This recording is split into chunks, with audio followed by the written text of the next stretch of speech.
ಬಾಲಕಿ ಹತ್ಯೆ ಆರೋಪಿಯ ಎನ್ಕೌಂಟರ್ ಪ್ರಕರಣಕ್ಕೆ ಸಂಬಂಧಪಟ್ಟಂತೆ ಗಾಯಾಳು ಪೊಲೀಸ್ ಸಿಬ್ಬಂದಿಗೆ ಕಿಮ್ಸ್ನಲ್ಲಿ ಚಿಕಿತ್ಸೆಯನ್ನು ನೀಡಲಾಗ್ತಾ ಇದೆ. ಮೂವರ ಚಿಕಿತ್ಸೆಗೆ ವೈದ್ಯರ ತಂಡವನ್ನು ನಿಯೋಜನೆ ಮಾಡಲಾಗಿದೆ. ಇನ್ನೆರಡು ದಿನಗಳಲ್ಲಿ ಆಸ್ಪತ್ರೆಯಿಂದ ಡಿಸ್ಚಾರ್ಜ್ ಆಗುವಂಥ ಸಾಧ್ಯತೆಗಳಿದ್ದಾವೆ.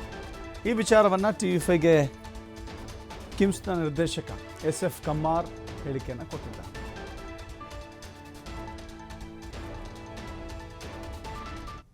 ಬಾಲಕಿ ಹತ್ಯೆ ಮಾಡಿದಂತಹ ಏನು ಪ್ರಕರಣ ಏನಿದೆ ಎನ್ಕೌಂಟರ್ ಪ್ರಕರಣದ ಈ ಪ್ರಕರಣ ಸಂಬಂಧಪಟ್ಟಂಗೆ 3 ಜನ ಸಿಬ್ಬಂದಿಗಳು ಯಾವ ರೀತಿಯಾಗಿ ಅವರಿಗೆ ಚಿಕಿತ್ಸೆ ನಡೆದಿದೆ ಅನ್ನೋದ್ರ ಬಗ್ಗೆ ಕಿಮ್ಸ್ ನಿರ್ದೇಶಕರು ನನ್ನ ಜೊತೆ ಇದ್ದಾರೆ. ನಾನು ಅವರನ್ನೇ ಮಾತಾಡ್ತೀನಿ. ಸರ್, 3 ಜನ ಸರ್ ಯಾವ ರೀತಿ ಚಿಕಿತ್ಸೆ ನಡೀತಾ ಇದೆ ಸರ್? 3 ಮಂದಿಗೂ ನಮ್ಮ ಆಸ್ಪತ್ರೆಯಲ್ಲಿ ಮೊನ್ನೆ ರವಿವಾರದಿಂದ ಟ್ರೀಟ್ಮೆಂಟ್ ಮಾಡ್ತಾ ಇದೆ. ವೈದ್ಯಕೀಯ ಅಧೀಕ್ಷಕರಾದಂಥ ಡಾಕ್ಟರ್ ಈಶ್ವರ್ ಎಸ್ ಬಿ ನೇತೃತ್ವದಲ್ಲಿ ವಿವಿಧ ತಜ್ಞ ವೈದ್ಯರು ಅಪ್ರಾಪ್ರಿಯೇಟನ್ನು ಟ್ರೀಟ್ಮೆಂಟನ್ನು ನಡೆಸ್ತಾ ಇದ್ದಾರೆ ಮತ್ತು ಅವರು 3 ಮಂದಿನೂ ನಮ್ಮ ಒಂದು ಚಿಕಿತ್ಸೆಗೆ ಸ್ಪಂದಿಸ್ತಾ ಇದ್ದಾರೆ. ಸರ್, ಯಾವ ರೀತಿ ಚಿಕಿತ್ಸೆ ನೀಡ್ತಾ ಇದ್ದೀರಿ ಸರ್? ಅವರಿಗೆ ಈಗ ನಾವು ಕಟ್ಲಾಸೆಡ್ ವುಂಡ್ ಅಂತ ಹೇಳ್ತೇವೆ, ಸೂಚರಿಂಗ್ ಮಾಡಿದ್ದೇವೆ ಮತ್ತು ವೂಂಡ್ ಕೇರ್ ಎಲ್ಲೆಲ್ಲಿ ಗಾಯಗಳಾಗಿದ್ದಾವೆ ಅದಕ್ಕೆ ವೂಂಡ್ ಕೇರ್ ಡ್ರೆಸ್ಸಿಂಗ್ ಎಲ್ಲ ಮಾಡ್ತಾ ಇದ್ದಾವೆ.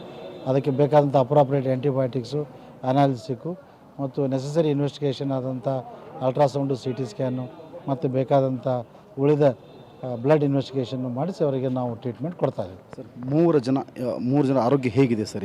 ಈಗ ಅವರ ಆರೋಗ್ಯದಲ್ಲಿ ಸುಧಾರಣೆ ಇದೆ ಮತ್ತು ಇನ್ನು 2-3 ದಿವಸದಲ್ಲಿ ಅತಿ ಶೀಘ್ರದಲ್ಲೇ ನಾವು ಆಸ್ಪತ್ರೆಯಿಂದ ಅವರಿಗೆ ಡಿಸ್ಚಾರ್ಜ್ ಮಾಡಲಿಕ್ಕೆ ಎಲ್ಲ ತಯಾರಿಯನ್ನು ಮಾಡ್ತಾರೆ.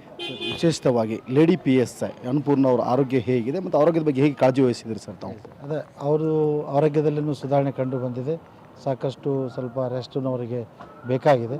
ಸೊ ಅವರಿಗೆ ಬೇಕಾದಂಥ ಸಲಹೆ ಸೂಚನೆಗಳನ್ನು ನಮ್ಮ ವೈದ್ಯರ ತಂಡ ಕಾಲಕ್ಕೆ ಕೊಡ್ತಾ ಇದೆ.